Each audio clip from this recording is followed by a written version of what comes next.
Sometimes the biggest changes in our lives, the ones that really matter, don't come from some huge, dramatic effort.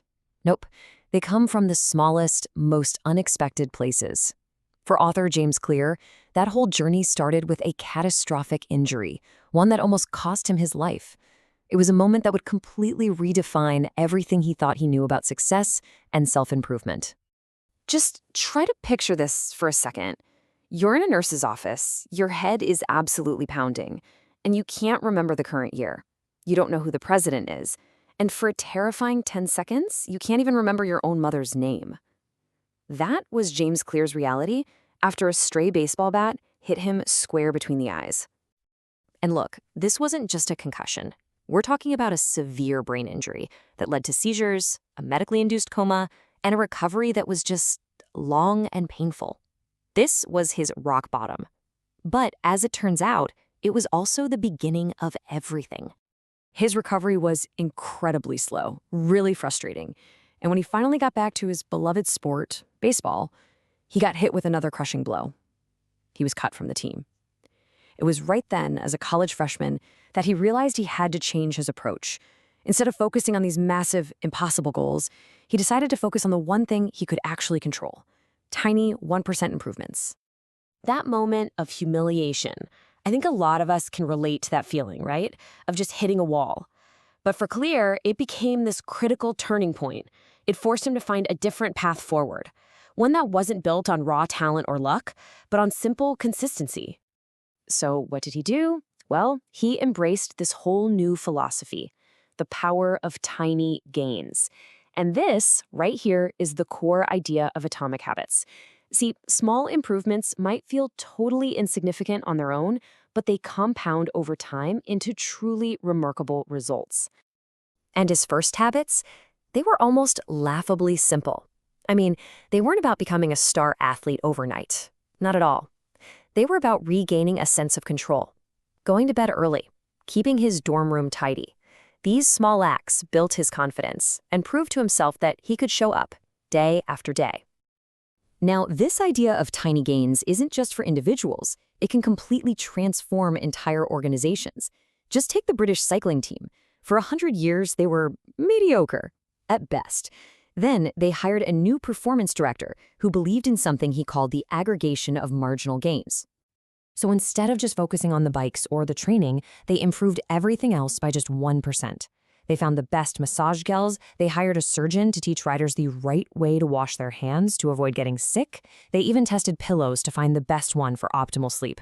They even painted the inside of their truck white just so they could spot tiny bits of dust that might mess with the bikes. And the result? Absolute domination. This whole idea was actually put to the test in this fascinating experiment. A photography professor split his class into two groups. The quantity group, they were graded purely on the number of photos they turned in. The quality group only had to submit one single photo, but it had to be perfect. So who do you think took the best pictures in the end? It was the quantity group. All the best photos came from them. And why? Because they were out there practicing, experimenting, learning by doing, not by sitting around theorizing about perfection. But all of these small actions, they all point to something much, much deeper. The most profound concept in this whole book isn't just about what you do. It's about who you believe you are. Because true behavior change, it's not about the outcome, it's about your identity. The shift is all in your focus. So instead of saying, I want to write a book, which is an outcome, you say, I am a writer. That's an identity. See the difference? A writer writes. A runner runs. When you tie your habits to who you are, the motivation just comes from within. You're not chasing a goal anymore. You're just being you. As soon as your pride gets involved, you will fight to maintain the habits that reinforce that identity. It's not about forcing yourself to do something you don't want to do. It's just about acting in a way that lines up with the person you believe you are. Okay, so that all sounds great, but how do we make this practical? Well, one of the most powerful tools is called an implementation intention, and it is incredibly simple. You just state what you're going to do, like this. I will do this behavior at this time in this place. It makes your goal concrete, not just some fuzzy idea. And does it work? Oh yeah. A study on exercise found that a whopping 91% of people who used this method actually stuck to their plan. 91%. Let's just look at the numbers here. The control group, 38% of them exercised.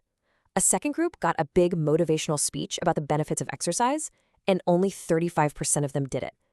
But the group that just wrote down when and where they would work out, a staggering 91%. This just proves that having a clear plan is so much more important than just being motivated. Okay, next up, we have to talk about your environment. Clear argues that we are so often victims of our surroundings, but we don't have to be. We can become the architect of our own environment to make good habits easy and the bad habits really, really hard. The big idea here is context. So if you want to read more, you have one specific chair that is only for reading. If you want to work without distractions, you have a desk that is only for work. By associating one place with one task, you basically remove all the friction to getting started. A really simple, powerful way to do this is what he calls the resetting the room strategy. When you finish doing something, you put everything back where it belongs. This primes the environment for whatever you're going to do next. It's a tiny habit that makes starting the next good habit almost effortless. Ultimately, all of these ideas, they really just come down to one thing: showing up. Consistently performing these small actions day in and day out, that's what leads to those remarkable long-term results we all want. And here's just a brilliant way to track that progress. There was this young stockbroker named Trenton Dursmid.